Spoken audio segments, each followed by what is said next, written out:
rationem sapientiae letificatus.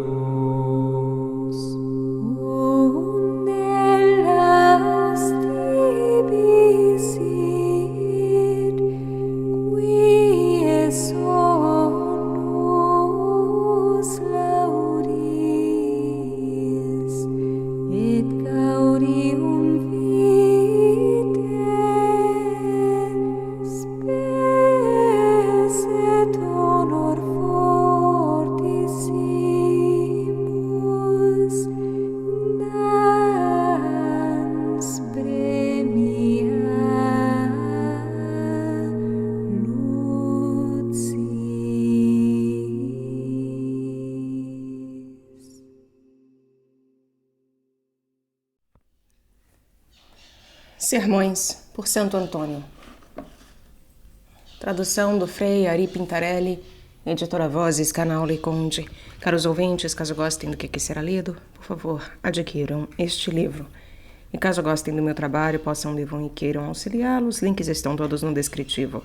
Muito obrigada pela presença, caso possam, curtam, compartilhem, comentem e orem por mim, por favor.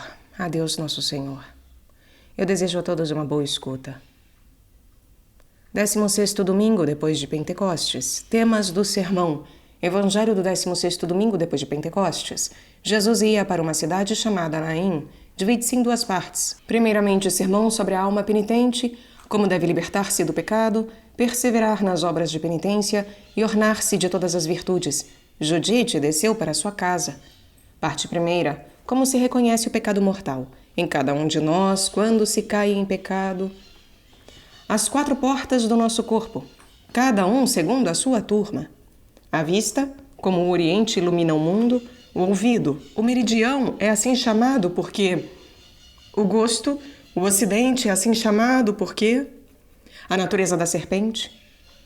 O tato, o aquilão ou setentrião é assim chamado porque sermão sobre a astúcia do diabo.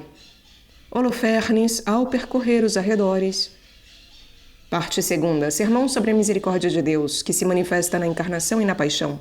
A natureza do cipreste, quando Assuero viu Éster. Os 4 elementos da natureza e seu simbolismo. Aqueles que o transportavam pararam. O ódio ao pecado. Tu sabes, Senhor, que eu sempre odiei. A humildade do coração contrito.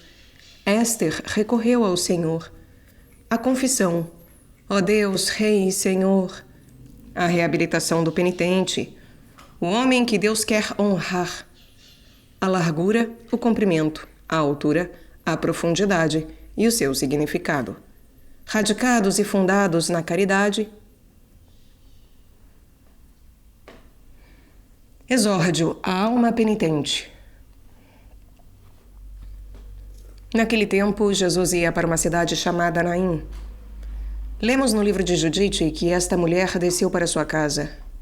Tirou o cilício e depois as vestes de sua viuvez, lavou o seu corpo, ungiu-se de mirra finíssima, separou e entranchou glosa. Distinguiu ou dividiu os cabelos da cabeça. Pôs um diadema sobre a cabeça. Vestiu-se com os vestidos de gala, calçou as suas sandálias, pôs braceletes com os lírios, os brincos, os anéis e ornou-se com todos os enfeites. Judite interpreta-se que manifesta, e a figura da alma fiel que na confissão manifesta o seu pecado e eleva o louvor ao Senhor. Ela desce para sua casa quando, retornando para sua consciência, repensa nos seus pecados na amargura de sua alma. Por isso, no Gênesis, disse o anjo a Agar: volta para a tua senhora e humilha-te sob a sua mão. Agar interpreta-se abutre, e é a figura da alma que, quando, através dos sentidos do corpo, sai para realizar as obras da carne, é como o abutre que se lança sobre os cadáveres. E ela, o anjo, isto é, a graça do Espírito Santo, diz: volta para tua senhora, isto é, retorna para a consciência e, sob sua mão, quer dizer, sob o domínio da razão, humilha-te, na amargura da penitência. Tirou o cilício. No cilício é simbolizado o mau cheiro do pecado. A alma o elimina de si quando, entrando em sua consciência, repensa aquilo que cometeu e aquilo que omitiu. Diz o Salmo: meditava de noite no meu coração, refletia e examinava o meu espírito. Dê atenção às 3 palavras: meditar, refletir e examinar. O pecador que se encontra na noite do pecado deve meditar em seu coração sobre aquilo que cometeu, sobre aquilo que perdeu e sobre aquilo que adquiriu. Cometeu, deu a morte à sua alma. Perdeu a glória eterna, adquiriu a geena, a condenação. E por tudo isso deve refletir na contrição e na amargura do coração, deve examinar e purificar o seu espírito do mau cheiro do pecado com a confissão da boca. Depôs as vestes de sua viuvez. Em latim, vestimentum soa quase como vestigimentum, isto é, veste que se alonga até o vestigium, pegada, isto é, até o céu, até os pés. É chamada viúva uma mulher que está só e já não tem deveres conjugais, resultantes da convivência com um homem. A veste da viuvez representa o pecado mortal. Quando a alma está revestida dele, torna-se viúva do verdadeiro esposo, e deixa essa veste quando, na confissão, depõe o seu pecado com todas as respectivas circunstâncias. De fato, diz o Senhor, como diz Jeremias por boca de Baruque: despe, ó Jerusalém, os vestidos do teu luto e da tua aflição, e enfeita-te de gala e de magnificência daquela glória sempiterna que te vem de Deus. A veste do luto e da aflição é o pecado, no qual existe precisamente luto e aflição. O luto é chamado assim por ser para o coração humano quase um vulnus ou ulcus, uma ferida ou úlcera, que para curá-la se usam palavras de consolação.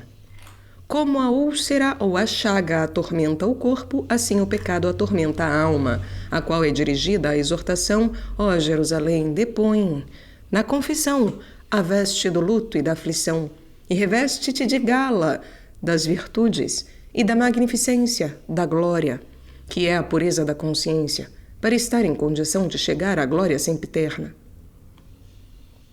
E lavou o seu corpo, isto é, lavou as obras da carne com as lágrimas da penitência. Disse o Senhor a Moisés no Êxodo: vai ter com o povo e santifica-o hoje e amanhã. Lavem os seus vestidos e estejam preparados para o 3º dia. Presta atenção aos dias, que são 3 e representam a contrição, a confissão e a reparação. Hoje e amanhã, isto é, com a contrição e a confissão, devemos purificar-nos e lavar com as lágrimas os vestidos, isso é, as obras da carne.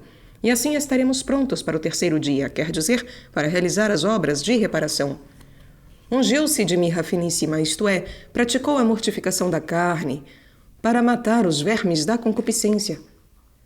De fato, no Evangelho de João narra-se que Nicodemos chegou trazendo uma mistura de quase 100 libras de mirra e de aloés. Nicodemos mesmo e José de Arimateia tomaram o corpo de Jesus e o envolveram em lençóis de linho, junto com óleos aromáticos, como é costume sepultar entre os judeus. Nicodemos interpreta-se submete a juízo, e indica um espírito profundamente contrito que submete os sentidos do corpo a severo juízo, para que não andem errando pelos prados do prazer ilícito. Esse espírito traz a mistura de mirra e de aloés, isto é, a mortificação da mente e do corpo, no qual consiste toda a perfeição do homem.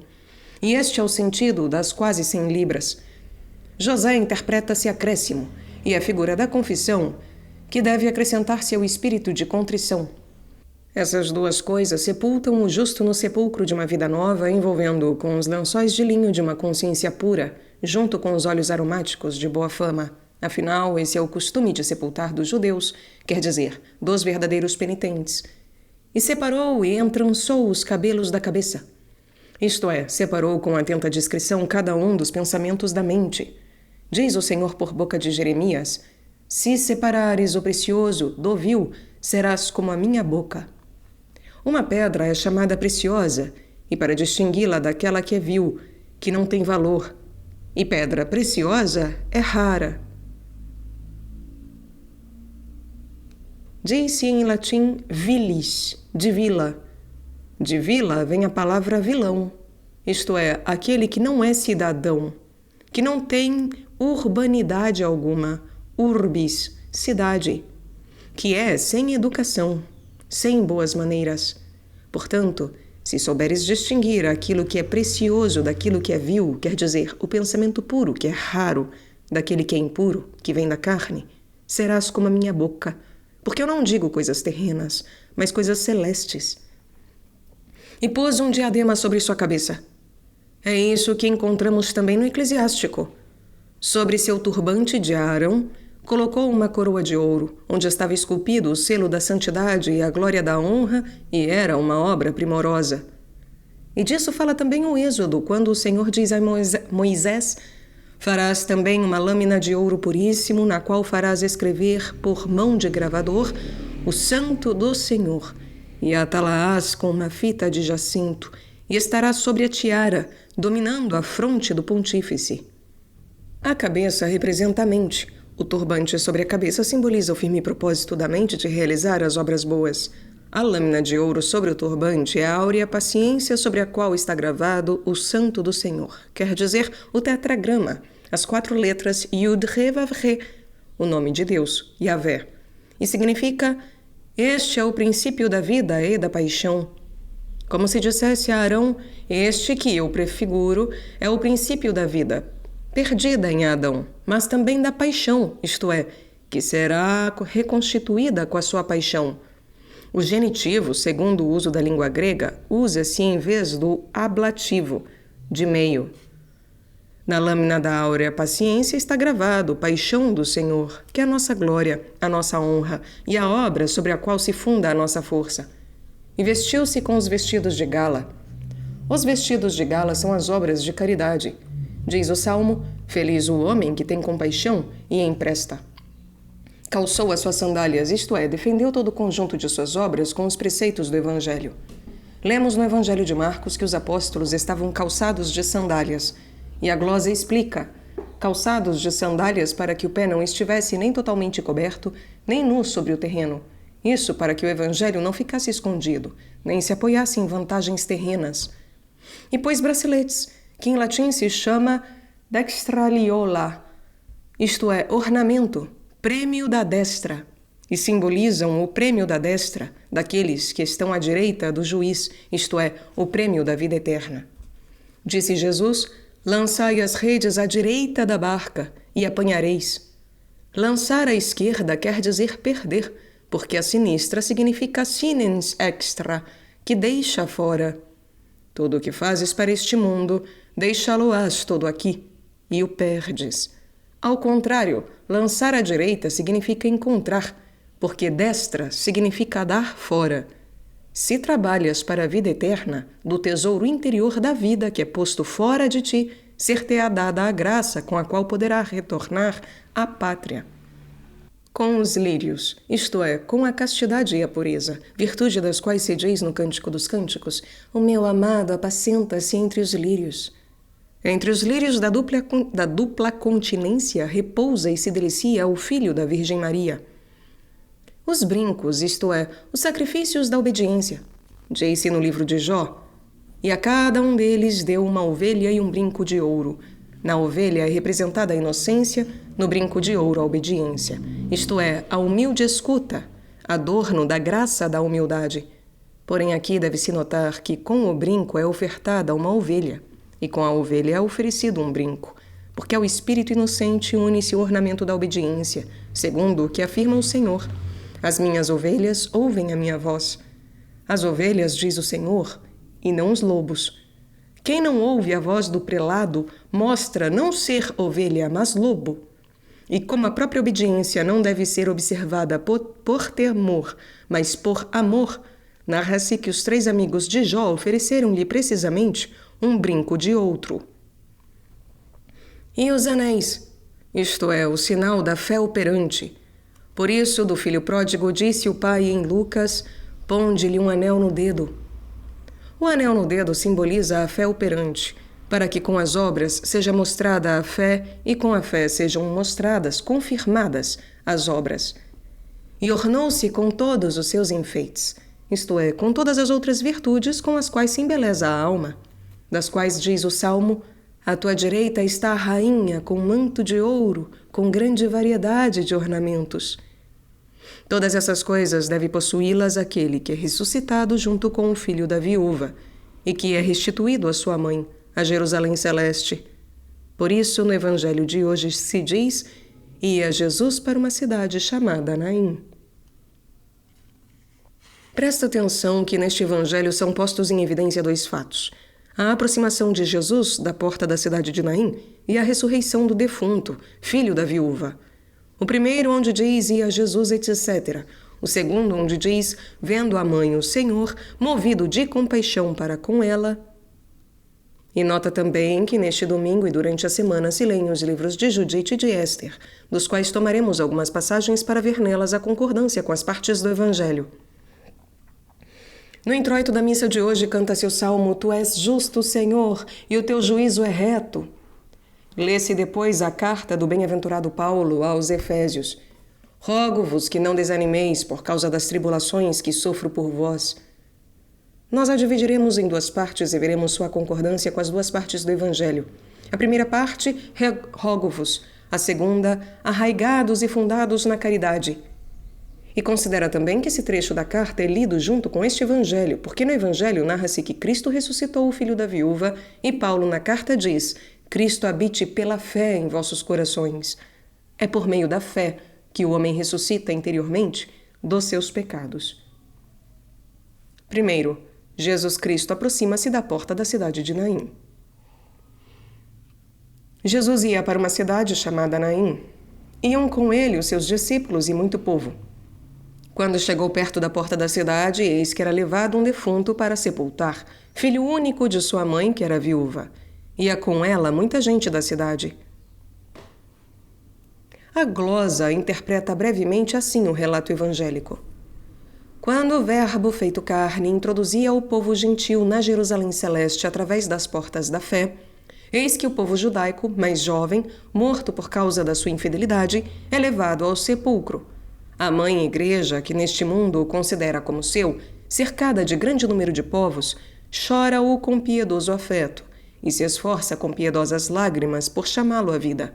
Entretanto, impetra-o entre os poucos convertidos dos judeus e finalmente impetra-o em plenitude.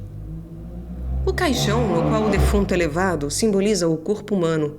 Os carregadores são os maus costumes que levam o próprio corpo à morte. Mas Jesus toca o caixão quando eleva sobre o lenho da cruz a frágil natureza humana. Então os carregadores de féretro se detêm, porque já não têm condições como antes de levar à morte. Por isso Jesus fala, isto é, lança suas mensagens de salvação.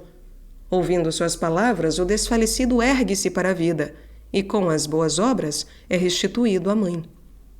Considera e observa com atenção como a história de Judite concorda de maneira apropriada e convincente com o evangelho deste domingo. No evangelho deve-se dar atenção especial a três coisas: a cidade de Naim, o filho da viúva, que estava morto, e a própria viúva. De modo semelhante, no relato de Judite também existem particularmente três coisas: a cidade de Betúlia, seu povo que está ali quase morrendo, atormentado pela sede, e a própria viúva Judite. O Senhor, movido de compaixão pelas orações da viúva Judite, liberta o povo de Betúlia do cerco dos inimigos. Vejamos qual seja o significado moral de tudo isso. A cidade de Naim e a cidade de Betúlia significam a mesma coisa. Naim interpreta-se movimento, agitação da onda ou flutuante. Betúlia, casa dolente ou casa da parturiente. Ambas são figura do nosso corpo, no qual existe o movimento dos impulsos instintivos, a onda dos maus pensamentos, a dor das tribulações, o parto dos gemidos e das lágrimas. Falemos dessas quatro coisas. Considera que em cada um de nós, quando se cai em pecado, nada mais acontece senão aquilo que aconteceu aos três antigos protagonistas, quer dizer, à serpente, à mulher e ao homem. Com efeito, primeiramente existe a sugestão, quer por meio do pensamento, quer por meio do sentido do corpo, os sentidos do corpo. Se por efeito da sugestão a nossa concupiscência não é induzida ao pecado, é excluída a astúcia da serpente. Mas, se é induzida ao pecado, é convencida, como o foi a mulher. Acontece por vezes que a razão consegue frear e dominar com viril energia a concupiscência já estimulada. E quando isso se verifica, nós não caímos em pecado, mas, embora lutando, conseguimos ser vencedores. Porém, se também a razão consente e resolve executar aquilo a que a sensualidade a impele, então o homem é expulso de toda a vida feliz, como o foi do paraíso terrestre. Com efeito, o pecado já é imputado, mesmo que não siga a ação, porque a consciência é considerada culpada por ter consentido. É necessário fazer uma consideração ainda mais aprofundada e analisar o que na alma é pecado mortal e pecado venial. Se o pecado não for mantido por muito tempo com concupiscência no pensamento, mas o impulso sensual atingiu imediatamente a mulher, isto é, a parte inferior da razão, e ele é reprimido pela autoridade do homem, isto é, da razão, então é pecado venial. E, portanto, desses pensamentos deve-se pedir perdão e bater-se no peito dizendo: perdoa-nos, Senhor, as nossas ofensas, assim como nós perdoamos a quem nos tem ofendido. Mas se também, com um único pensamento, detemo-nos prazerosamente e por longo tempo em prazeres ilícitos, dos quais sempre devemos afastar-nos, e mesmo sem decidir passar para más ações, mas apenas suavemente nos comprazemos em sua recordação, então é pecado mortal, e se dele não nos arrependemos, haverá a condenação. Lemos no Gênesis que Noé gerou Cã e Cã gerou Canaã, do qual se diz no mesmo Gênesis: maldito seja Canaã, ele será escravo dos escravos de seus irmãos. Noé interpreta-se repouso, Cã, calor, e Canaã, impulso. Do repouso, isto é, da tibieza e da ociosidade, é gerado o calor da concupiscência. Do calor da concupiscência nasce o impulso da mísera carne. De fato, quem está cheio de calor põe-se imediatamente em movimento. Seja maldito, Canaã! Seja maldito o impulso carnal que devemos subjugar e reduzir à escravidão. E da onda dos maus pensamentos, diz Isaías, o coração do ímpio é como um mar agitado, que não pode se acalmar, e cujas ondas se elevam para produzir lama e lodo. E o Senhor, não há paz para os ímpios. O coração do ímpio é como um mar agitado, incha-se de soberba, agita-se de luxúria, e então as ondas dos maus pensamentos trazem lama e lodo, isto é, produzem dois males, pisam a graça e trazem a imundícia do pecado. Além disso, do sofrimento da tribulação diz o Salmo: encontrei tribulação e sofrimento. Adão, expulso do paraíso terrestre, encontrou os espinhos do sofrimento da mente e os tormentos da tribulação no corpo. A terra produzir-te-á espinhos e abrolhos. Espinho vem de pungir, porque os espinhos são pontudos como as agulhas, e os abrolhos vêm de atribular. Os espinhos das dores pungem o ânimo, os abrolhos das tribulações atribulam o corpo, que assim gera lágrimas e gemidos. Eis a cidade de Naim, na qual morre um filho único. Eis a cidade de Betúlia, na qual um povo é atribulado. O filho e o povo são figura da alma humana, atribulada pelas tentações e pelos ataques dos inimigos invisíveis. E se a eles consente ou cede, morre miseramente no próprio corpo. Digamos, pois, eis que era levado ao sepulcro um defunto, que era filho único de sua mãe. Diz-se defunto do verbo latino defungere, levar a termo, cumprir, que é cessar um ofício ou ter executado uma tarefa. E é defunto quem cumpriu os deveres da vida ou terminou a vida. O defunto, que diante de muita gente é levado para fora da porta, é símbolo daquele que comete o pecado, como um criminoso, isto é, que não esconde o seu pecado no recesso do coração, mas o manifesta aos outros com obras e palavras, como que através das portas da sua cidade. A porta pela qual é levado para fora o defunto é figura de um dos sentidos, com o qual se caiu em pecado, e, sobretudo, é figura da vista. A porta é chamada assim porque através dela é possível levar para dentro ou para fora alguma coisa. Através dos olhos, lê-se para fora a alma, leva-se. Através dos olhos, leva-se para fora a alma para olhar as mulheres, isto é, os falsos prazeres e os seus lugares. E sempre através dos olhos, leva-se para dentro da alma a morte, que destrói todas as suas virtudes. E observa que a cidade de Naim, isto é, o nosso corpo, tem 4 portas. a porta oriental, a ocidental, a meridional e a setentrional, através das quais é levada para fora a alma defunta. Para que não seja levada para fora, essas portas devem ser obstruídas com trancas ou defendidas por sentinelas. De fato, como se lê no livro dos Números, o Senhor disse a Moisés: cada um acampará com a turma a qual pertence, ao redor do tabernáculo da aliança. Judá acampará a oriente, e perto dele acamparão Issacar e Zabulon. Na parte meridional acamparão Ruben, Simeão e Gade. Na parte ocidental acamparão Efraim, Manassés e Benjamim. Enfim, no setentrião acamparão Dan, Aser e Neftali. O tabernáculo da aliança representa o corpo.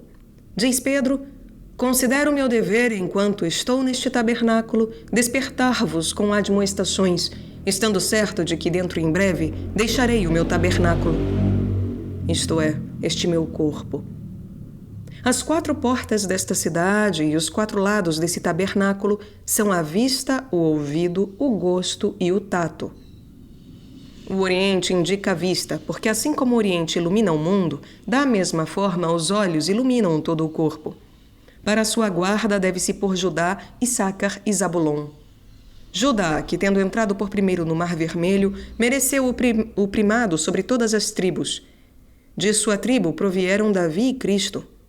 Ele simboliza a dignidade do ânimo real, que tem o poder de impedir qualquer incursão dos impulsos ilícitos e desonestos e que, como um leão, não teme algum assalto de tentações. Issacar, que se interpreta a recompensa e simboliza a recompensa da vida eterna. Zabulon, que se interpreta a morada da fortaleza e simboliza o firme propósito da perseverança final. E destes 2 últimos diz Moisés: alegra-te, Zabulon, na tua saída, e tu, Issacar, nos teus tabernáculos. Quem persevera no Senhor até o fim, isto é, até a sua saída deste mundo, poderá verdadeiramente alegrar-se, porque passará para os tabernáculos da recompensa eterna. Se essas 3 coisas, isto é, a dignidade do ânimo real, a espera da recompensa eterna e a firmeza da perseverança final, estiverem reunidas junto, certamente defendem os olhos de qualquer olhar ilícito. A realeza do ânimo repugna olhar coisas desonestas. A espera da recompensa invisível impede o olho de se deter sobre as coisas visíveis. O propósito da perseverança preserva do contágio do pecado, que, se entrasse através do olho, enfraqueceria a decisão do ânimo. O meridião simboliza o ouvido. Diz-se em latim meridias, como para dizer médias, isto é, medios dias, a metade do dia. Ou meridias quer dizer também mais puro, do termo grego meron, que quer dizer puro.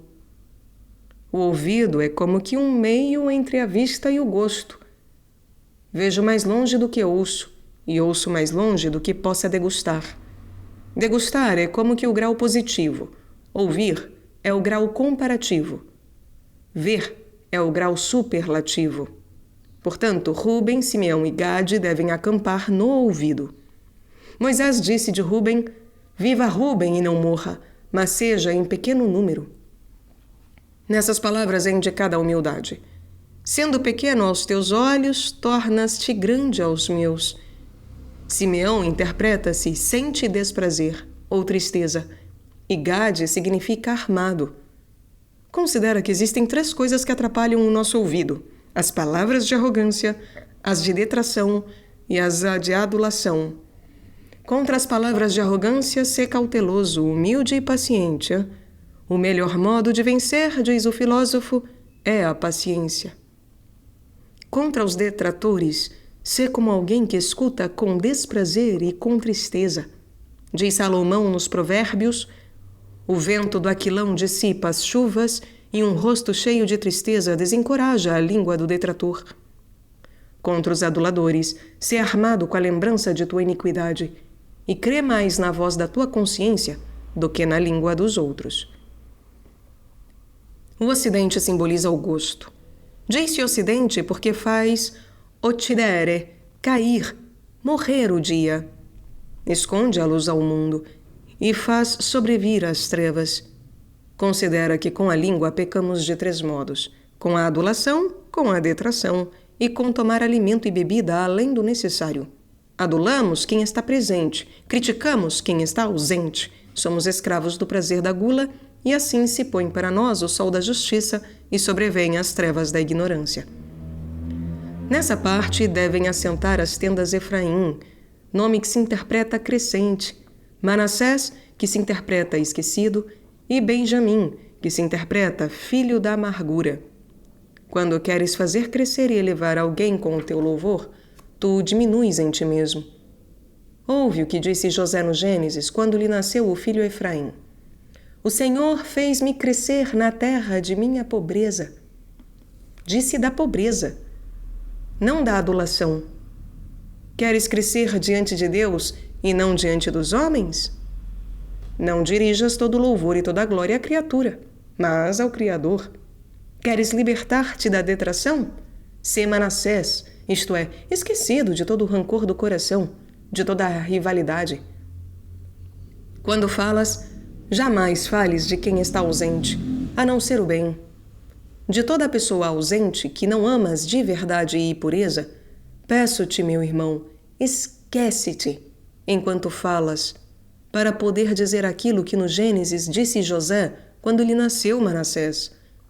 O Senhor fez-me esquecer todos os meus trabalhos. É verdadeiramente um grande trabalho lesar a vida dos outros com a língua da detração, fazer seu o mal dos outros, tomar sobre si mesmo o peso dos outros. Debaixo de sua língua, diz o Salmo, estão a opressão e a dor. E Jeremias, estenderam a sua língua como um arco de mentira e não de verdade. E presta atenção no que diz estenderam.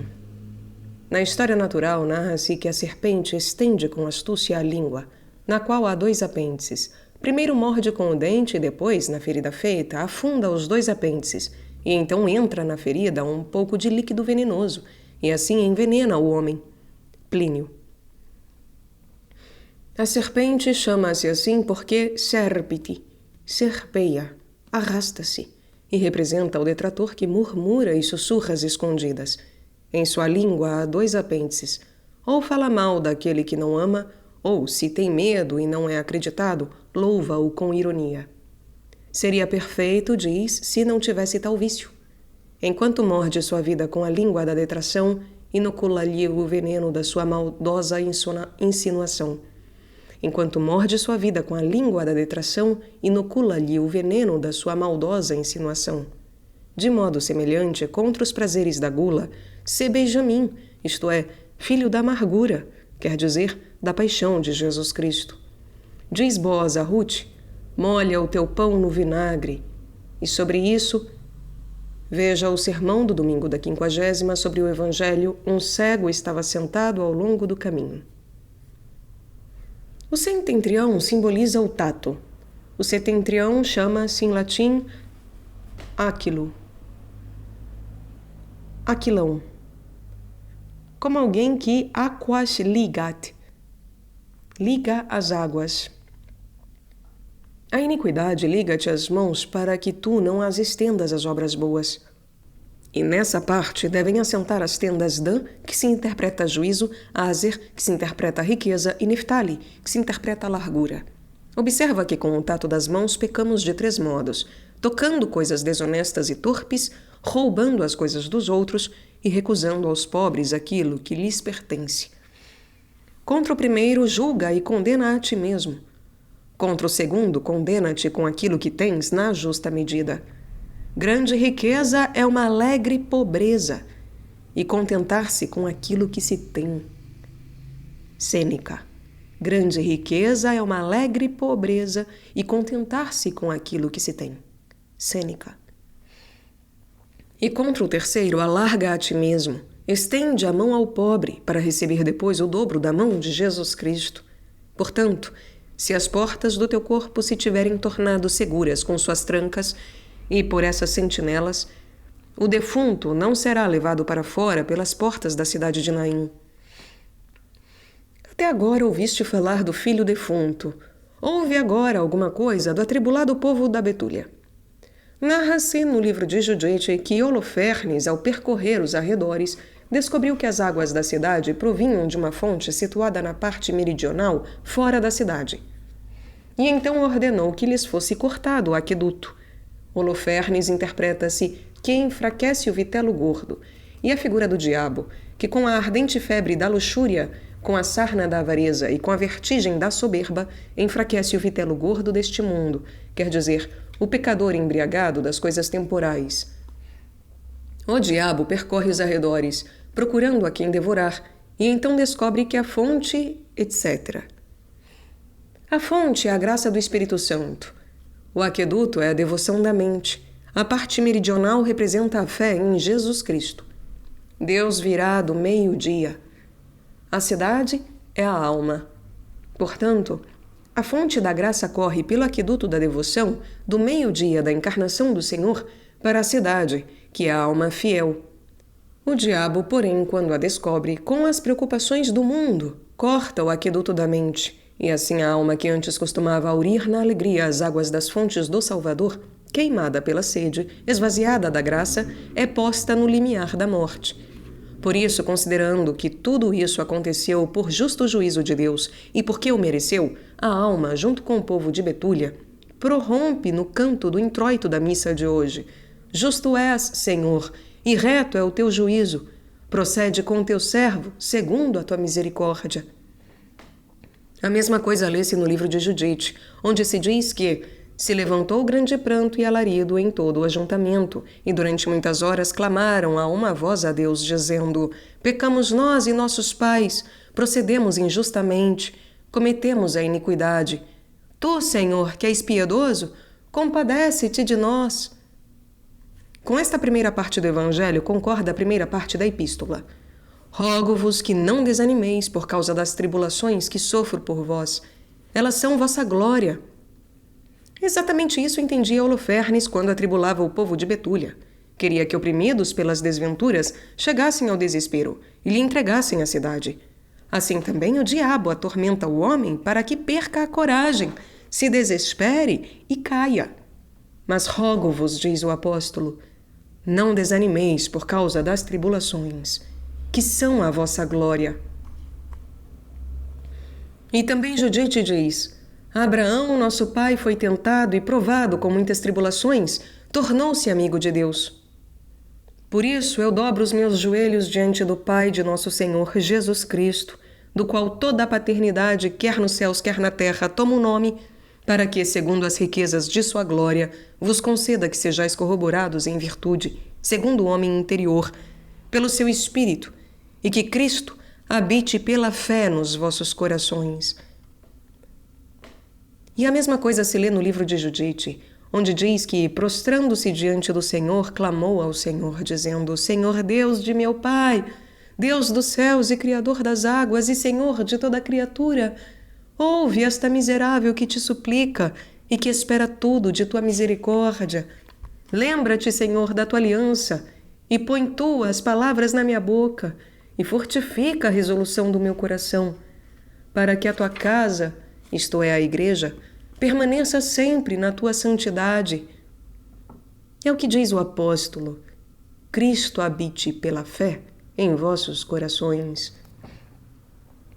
Oremos e supliquemos, irmãos caríssimos, para que Ele defenda as portas da nossa cidade por obra das mencionadas sentinelas. Guarde Ele o aqueduto da água viva para que não seja cortado por Holofernes e habite em nossos corações a fim de merecermos habitar com Ele nos céus. Não-lo conceda Ele próprio, que é bendito nos séculos dos séculos. Amém. Segundo, o Cristo ressuscita o filho da viúva.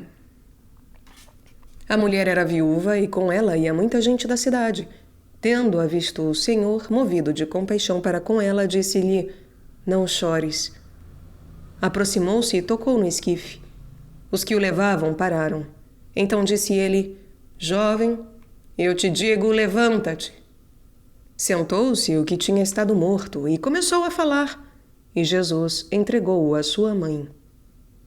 A glosa comenta: primeiro é movido de piedade, eis um exemplo de piedade a ser imitado. Depois ressuscita. Nisto fundamenta-se a fé no seu admirável poder. E sobre essas duas coisas temos a concordância no livro de Éster. Quando Assuero viu diante de si em pé a rainha Éster, olhou-a com agrado e estendeu para ela o cetro de ouro que tinha na mão. E este era o sinal de clemência. Aproximando-se Éster, beijou a ponta do cetro. Assuero interpreta-se felicidade. É a figura de Cristo, Jesus Cristo, que é a felicidade dos santos. Ele, quando vê Éster, que se interpreta escondida, isto é, a alma que deve esconder-se da vista do diabo no lado aberto do próprio Cristo, quando a vê diante de si em pé, e não hesitante em meio às tribulações, não curvada pelos desejos terrenos, nem sentada no ócio do corpo, nem deitada no leito dos prazeres, ela agrada aos seus olhos. Ó bem-aventurado Jesus! Feliz quem agrada aos teus olhos, e infeliz quem agrada aos próprios. Queres agradar a Deus? Então desagrada primeiro a ti mesmo. Diz Ezequiel, e eles se desgostarão de si mesmos, por causa dos males que fizeram em todas as suas abominações. E então poderás dizer com Davi, a tua misericórdia está diante de meus olhos, e eu me comprazo na tua verdade. Considera que a misericórdia do Senhor consiste em duas coisas, na encarnação e na paixão. Portanto, devemos ter diante dos olhos da nossa mente a misericórdia, isto é, a encarnação, e a paixão, para que humilhem os olhos de nossa soberba. Diz Salomão nos Provérbios, nunca percas de vista estas coisas. E no Êxodo, isto será para ti como um sinal, e como uma lembrança pendente diante dos teus olhos. E diz isso seguindo o exemplo de quem faz um nó no lenço ou coisa semelhante, para não esquecer um compromisso ou um fato que não deve desaparecer da memória. E eu me comprazo na tua verdade. Dela disse no Salmo, tu me humilhaste na tua verdade, como se dissesse, quando considero a humildade da verdade, isto é, do teu filho, humilho a mim mesmo. E assim eu te agrado.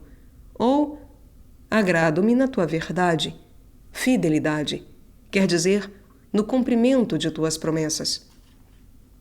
Com efeito, antes que o Senhor cumprisse as suas promessas, o homem era como que desfigurado e degradado, e portanto não podia certamente agradar-se a si mesmo. Mas depois de ter sido renovado e reconstituído na sua dignidade por meio da encarnação do Filho de Deus, com a qual as promessas do Senhor se cumpriram, tem em si de que se comprazer. E já que foi Jesus Cristo que realizou essa renovação, ele próprio diz no Eclesiástico, eu sou como o cipreste no Monte Sião. Lemos na história natural que a folha do cipreste elimina, cura, a morfeia, que é uma espécie de lepra.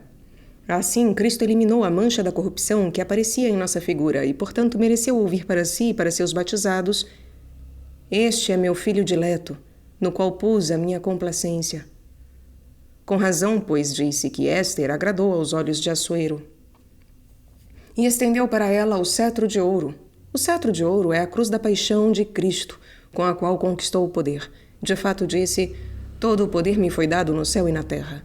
E o apóstolo, pelo que também Deus o exaltou. Ele estende esse cetro para a alma quando se aproxima e toca o esquife. Eis a concordância. O esquife representa a consciência do homem. Quando o Senhor o toca com o cetro de ouro da sua paixão, quer dizer, imprime-lhe os sinais do seu sangue e reaviva-lhe a lembrança de suas dores, então a alma se levanta, confiando na sua misericórdia, e beija a ponta do cetro. A ponta do cetro, isto é, da paixão do Senhor, foi o amor, do qual o apóstolo diz na epístola de hoje, conhecer o amor de Cristo que excede toda a ciência e que jamais poderá ser conhecido plenamente. O amor de Cristo, com o qual ele nos amou até o fim, foi superior a toda a humana imaginação. Com efeito, Deus se fez homem e justo, morreu pelos injustos. Portanto, a alma beija a ponta do cetro quando se une inseparavelmente ao amor de Deus, e então pode dizer com o apóstolo, quem poderá separar-me do amor de Cristo? Os que o levavam pararam. Observa que o pecador é levado pelos 4 elementos de que se compõe. É levado pela terra quando pensa só nas coisas terrenas. Com efeito, diz o Salmo, decidiram fixar seus olhos para a terra. É levado pela água quando medita na luxúria. Daí lermos no Gênesis que Jacó disse a Rúben: derramaste-te como a água, não crescerás, porque subiste ao leito de teu pai e profanaste o seu tálamo. Disse que Rúben uniu-se a Bala, concubina de seu pai. É levado pelo ar quando faz tudo para ter o louvor dos homens. O ar tem densidade muito menor do que todos os outros elementos e, portanto, simboliza a vanglória, que é um frívolo e evidente engano. Diz o Salmo: os filhos dos homens são mentirosos nas balanças, para enganar. Oh, falso hipócrita, por que queres te fazer passar, hein? Por que queres vender-te aos homens por um peso diferente daquele indicado pela balança da verdade? Pesa primeiro a ti mesmo com maior discernimento, e não te vendas a nós por um valor maior do que aquele que te indicou a balança da justiça. E, enfim, é levado pelo fogo quando se inflama de ira. Diz o apóstolo: serão destruídos como a cera que se derrete. De cima caiu fogo sobre eles, e não viram mais o sol. Quando o fogo da ira que vem do diabo cai sobre o coração do pecador e se derrete como cera em palavras blasfemas, então ele se destrói por si mesmo e sai fora de si. Esses 4 elementos levam a alma para a sepultura do inferno. Mas se o Senhor, com a mão da sua misericórdia e com o cetro de ouro da sua paixão, tocar a consciência do pecador, os mencionados 4 vícios são destruídos, e a mente, tendo voltado a si mesma, responde obedecendo ao Salvador e vai ao encontro da vida. E o Evangelho continua: jovem, eu te digo, levanta-te. O morto sentou-se e começou a falar. Ele o deu à sua mãe. Dá atenção a estas 4 palavras: levanta-te, sentou-se, começou a falar e deu à sua mãe. Esse é o procedimento justo para retornar à vida. Primeiramente, o pecador deve levantar-se do pecado, execrá-lo, detestá-lo. Em segundo lugar, deve sentar-se, quer dizer, humilhar-se na contrição do coração. Terceiro ponto, deve falar com a confissão. E assim o Senhor, 4º ponto, restituí-lo-á a sua mãe. Isto é, a graça do Espírito Santo. E também sobre essas 4 coisas temos a concordância no livro de Éster. Sobre a primeira, isto é, sobre a execração e detestação do pecado, diz Éster: Senhor, que conheces todas as coisas, sabes que odeio a glória dos iníquos e detesto o leito dos incircuncisos e de qualquer estrangeiro.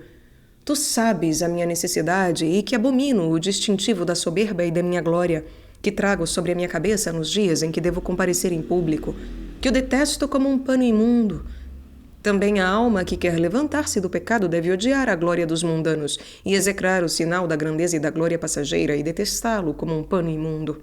Igualmente, sobre a segunda, isto é, sobre a humildade do coração contrito, lemos no mesmo livro que Éster, aterrorizada com o perigo que estava iminente, recorreu ao Senhor e, tendo deposto os vestidos reais, tomou o traje próprio de pranto e luto e, em lugar de variedade de ungüentos, cobriu sua cabeça com cinza e pó.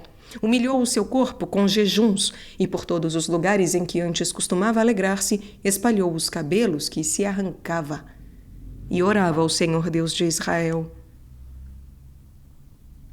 Também a alma, temendo o perigo da morte eterna que ameaça os pecadores, deve recorrer à misericórdia do Senhor, despojar-se das vestes da glória temporal e entregar-se ao pranto e ao luto da penitência.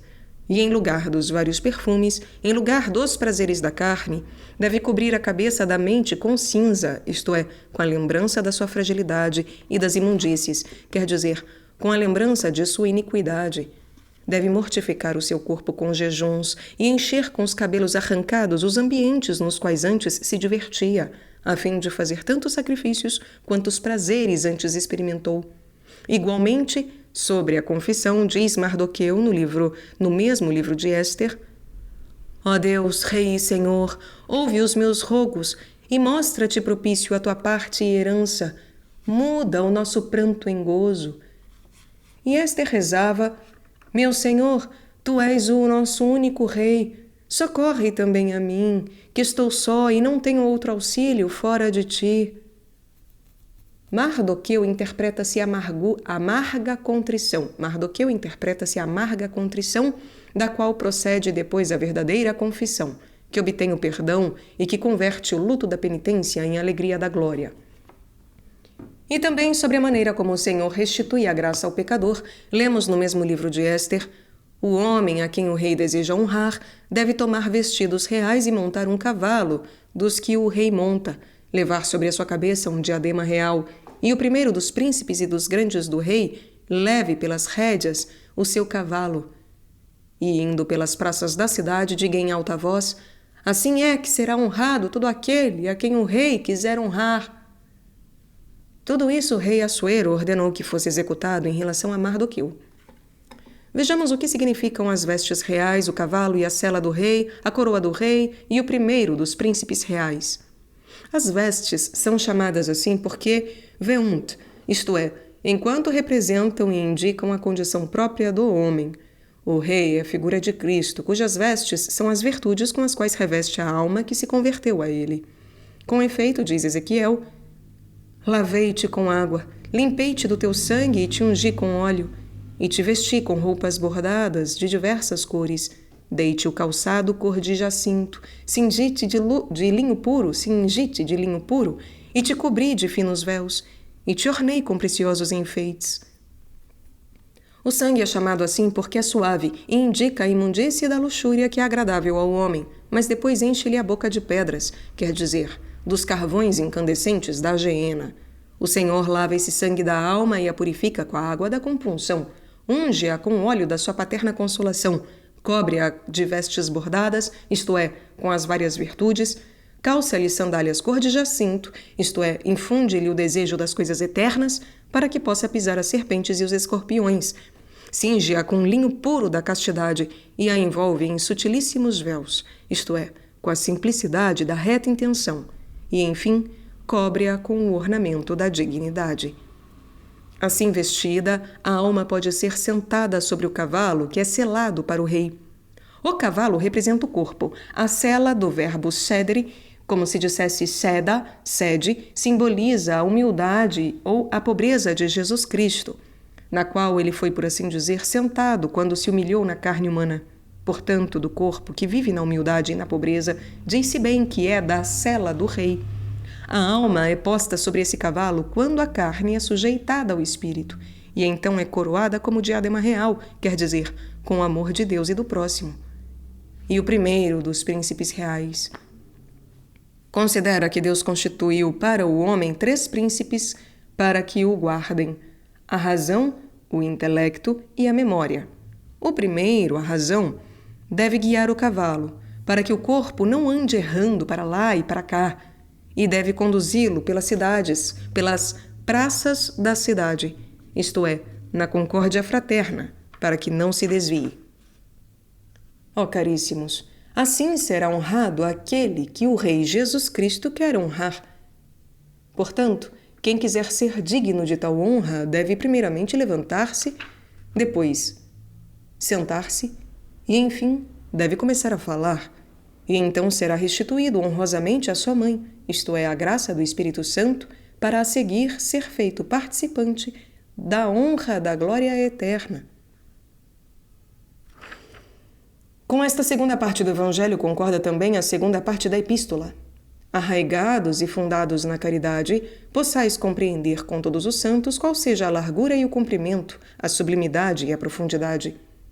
Observa que essas 4 dimensões concordam com as ações acima descritas, isto é, levanta-te, sentou-se, começou a falar e entregou-o à sua mãe.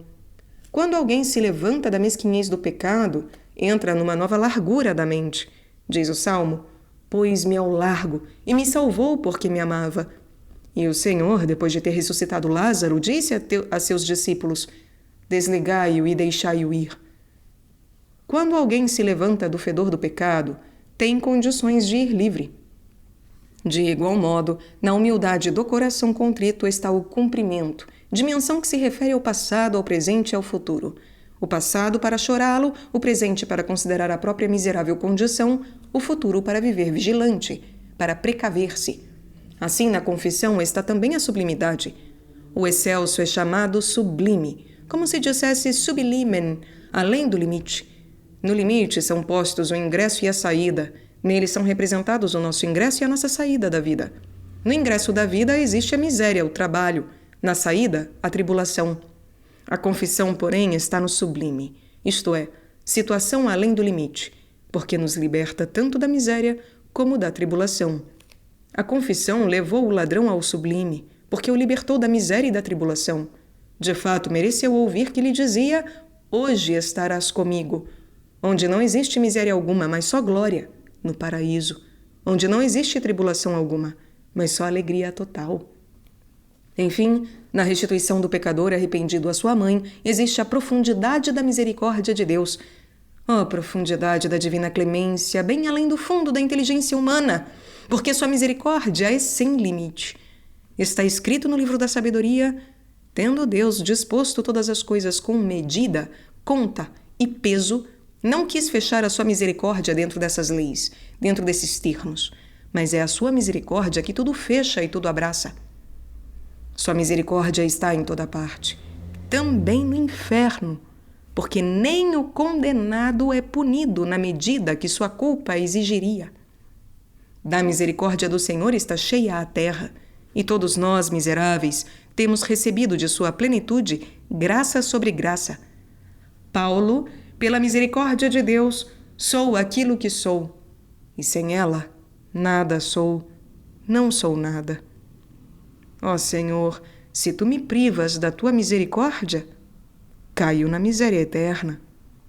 A tua misericórdia é a coluna que sustenta o céu e a terra, e se tu a tiras, tudo cai em ruína. É graças às muitas misericórdias do Senhor, diz Jeremias, que não fomos consumidos. Verdadeiramente, muitas são as tuas misericórdias. Cada vez que com a mente ou com o corpo temos cometido o pecado mortal e não fomos imediatamente sufocados pelo diabo, se ainda estamos em vida, devemos atribuí-lo à infinita misericórdia de Deus. De fato, ele espera que nos convertamos e, portanto, não permite que o diabo nos sufoque. Portanto, de todas estas misericórdias, devemos dar graças ao Pai misericordioso toda vez que temos pecado e não temos sido consumidos. Ó miseráveis de nós! Por que somos tão ingratos diante de tão grande misericórdia? Deus deu-lhe o tempo de fazer penitência, diz Jó do ímpio, e ele abusou disso para se ensoberbecer. E agindo assim, acumula sobre si a cólera para o dia da ira. Tem, pois, piedade de tua alma, porque as misericórdias do Senhor são antigas. Ele não se esquece de ter piedade daquele que tem piedade de si mesmo. Irmãos caríssimos, peçamos ao próprio Senhor Jesus Cristo que nos faça ressurgir do pecado, que nos faça morar na contrição do pecado, confessar os nossos pecados para sermos restituídos à Mãe, isto é, à graça, e assim merecer que sejamos conduzidos pela mão dos anjos à celeste Jerusalém, a nossa Mãe lá de cima. Nolo conceda àquele que é piedoso, benigno, misericordioso e paciente, digno de louvor e glorioso, pelos séculos eternos. E cada alma ressuscitada à vida nova responda: Amém. Aleluia.